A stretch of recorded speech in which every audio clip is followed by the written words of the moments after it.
Hey, you guys. I hope everybody is doing it wonderful. And let's get into the story time. Okay, so this is a story about a man who had everything. He was one of the wealthiest men on earth. He was honest, loyal, and God-fearing. He had 7 sons, 3 daughters, and also had hundreds and thousands of livestock. And when he had, and he also had maid servants waiting on him hand and feet. Every year, each of his sons would have like a birthday party, and their sisters would also be there, eating their good food, drinking wine, having fun.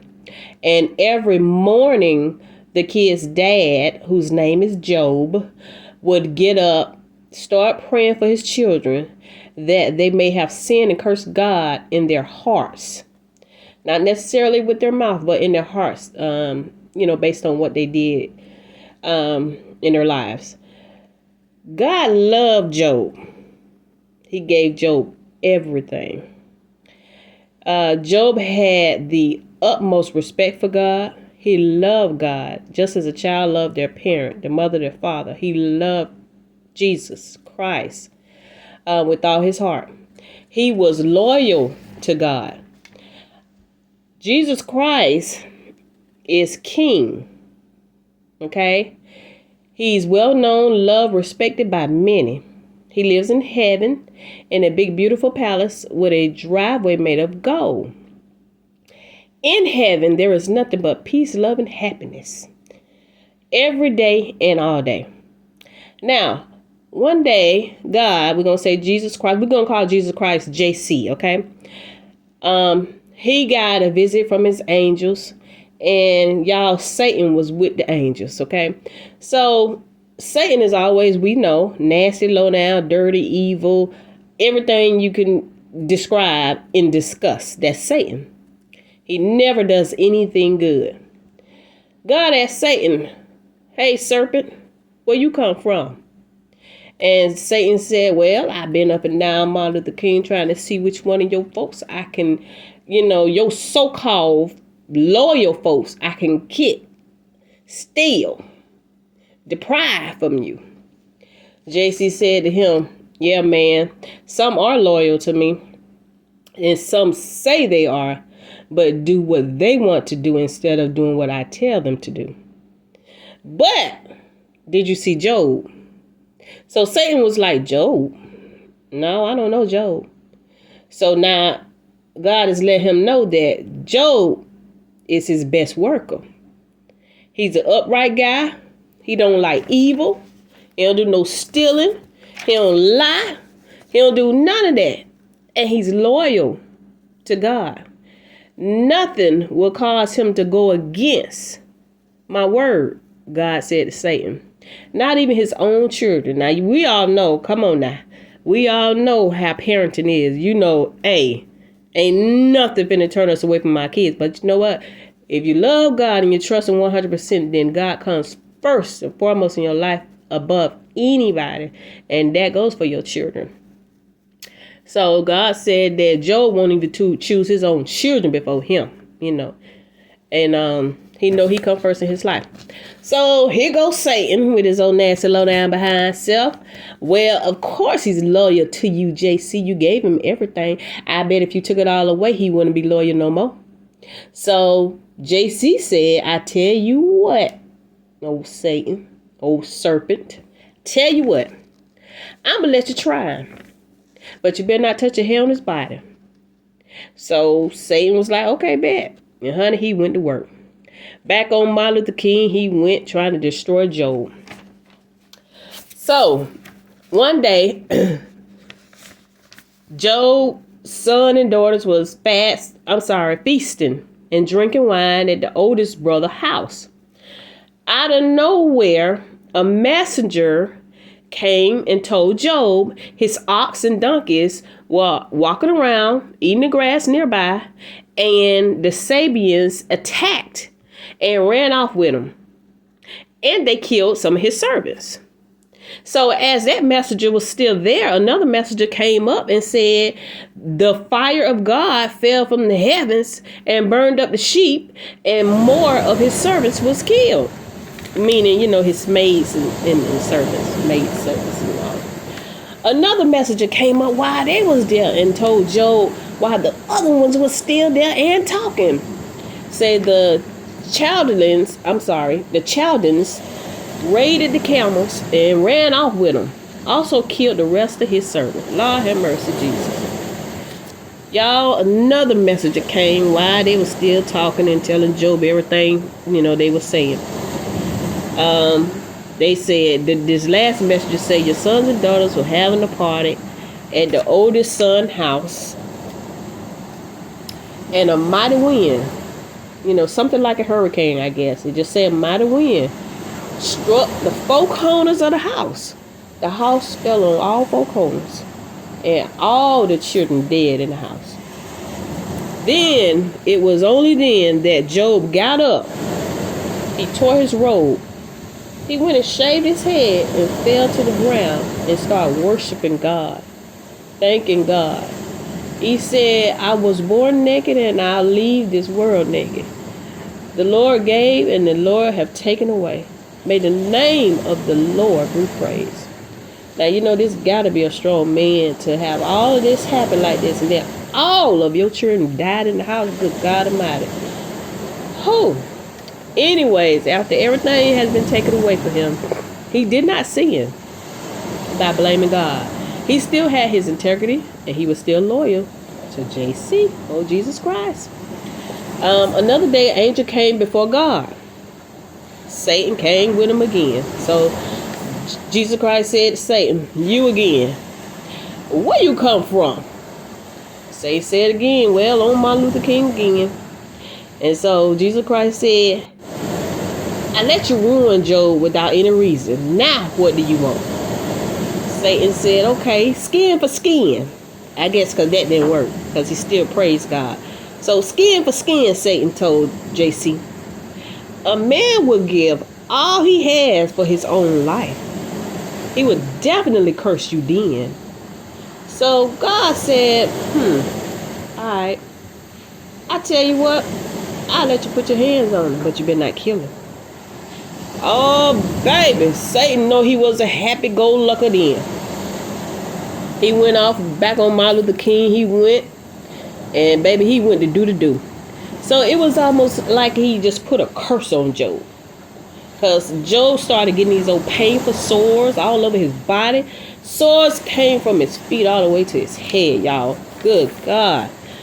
Oh, Job's wife said, the sores were from his feet to his head. And, his body was just painful. Just full of pain. And his wife told him, so you still have your integrity, huh? We weak. We real weak. Just curse God and die. Like, why are you going through all this? Just curse him and just die already. Job said, woman, you must be crazy. You talking foolish. So we accept the good that God got to offer us. But we're not supposed to accept the bad. Okay. I'm sorry, y'all. Job had 3 friends that had heard about his troubles, and they went to go see him to comfort him. So they saw him from a distance, right? And could hardly recognize him. Y'all, they broke down and started crying so loud. It just, it was just bad. You know how you is when your friends or your family going through something. You just can't help it. Once you see them like that, you can't help it. They sat on the ground with him for 7 days and 7 nights. No one said a word because they saw how bad he was suffering. So everybody was just quiet. So finally Job started talking, and he said, why did I not die at birth? Like an infant. Never saw the light of day, like a stillborn, Why is life given to those in misery, and life to the bitter of soul? Why is life given to a man whose way is hidden from God? I have no peace, no quietness. I have no rest, only turmoil. Then one of his friends said, think of how you have strengthened others. Your words have been strong to those who were weak, but now trouble comes to you and you are discouraged. Well, you're human. It's okay to be discouraged sometimes, but you still got to know that Jesus Christ is Jesus Christ. So Job said, teach me and I will be quiet. Show me where I have been wrong. My integrity is at stake. I can't sleep. I toss, I turn all night. My body got worms and scabs. My skin is broken. Got pus all over my body. I despise my life. Leave me alone. My days have no meaning. How can I prove my innocence before God? God, he speaks to the sun and it does not shine. I mean, who can do something with that? I'm no better than you who don't know all of these things. As long as I have breath in me, the breath of God is in my nostrils. My lips will never say anything wicked. My tongue will not lie. Now everyone thinks I'm a joke. My skin black and it peels. My body is full of fever. Then God said to Job, will the one who contends with the Almighty correct him? Let him accuses God answer him. Job said back to God, I am unworthy, Lord. How can I reply to you? I put my hand over my mouth. I just ain't got nothing to say. I mean, what can I say? God asked Job, would you discredit my justice? Would you condemn me to justify you? And Job said to God, I know you can do all things. You are God. You are King. I despise myself and repent in dust and ashes, Job said. Then God was angry at Job's friends because he said they didn't speak the truth about him as Job did. So God told Job's friend, take 7 bulls and 7 rams to Job and sacrifice a burnt offering for themselves. And Job will pray for y'all. And I will accept Job's prayer. So they had to do that, and they did. Job did pray for his friend, and God accepted Job's prayer. After that, God restored Job's fortunes. He had twice as much as he had ever had before. All his brothers, sisters, family, friends came. They ate with him in his house. They were glad God brought him out of his troubles. Each one of them gave him a piece of silver and a gold ring. God had blessed him even more when he was old than when he was younger. He had 14,000 sheep now, 6,000 camels, 1,000 oxen, 1,000 donkeys. He also had 7 more sons and 3 more daughters who were beautiful. Job lived 140 years old, y'all. He saw his grandchildren to the 4th generation. He lived his life to the fullest. And he also left his children an inheritance when he died. Now, let me tell you something. I pray that God don't test me like Job, but if I'm tested, I want to rest assured that I know I will still have faith that God's going to bring me out of whatever it is, you know. I'm not going to let Satan make me curse God because I know who he is and I know what he's capable of. But let me tell y'all, the fear of God, that's having wisdom. That's what wisdom is. And understanding is turning away from evil doings. So don't get up there and start doing stuff and then say, you know, doing all kind of evil stuff, saying all kind of evil stuff, telling lies and all that stuff like that. And then talking about how much you believe and trust in God. Because that's not godly. Okay? Don't think you're supposed to do one thing for your child and it's okay. But then when somebody else's child messes up, it's not okay. You know. So that's how it is, y'all. But anyways, that's the end of the story. Y'all, I had to kind of try to go a little fast or whatever because my grandbaby hadn't got up and he want this pancake, honey. So let me go ahead and feed him this. Y'all have a blessed and wonderful, wonderful day. Thank y'all for listening. I hope this helps somebody. And again, this is the story of Job. Peace and love and blessing to you guys. Y'all make sure y'all keep God first. And I love y'all so, so much. Thank y'all for listening. Bye.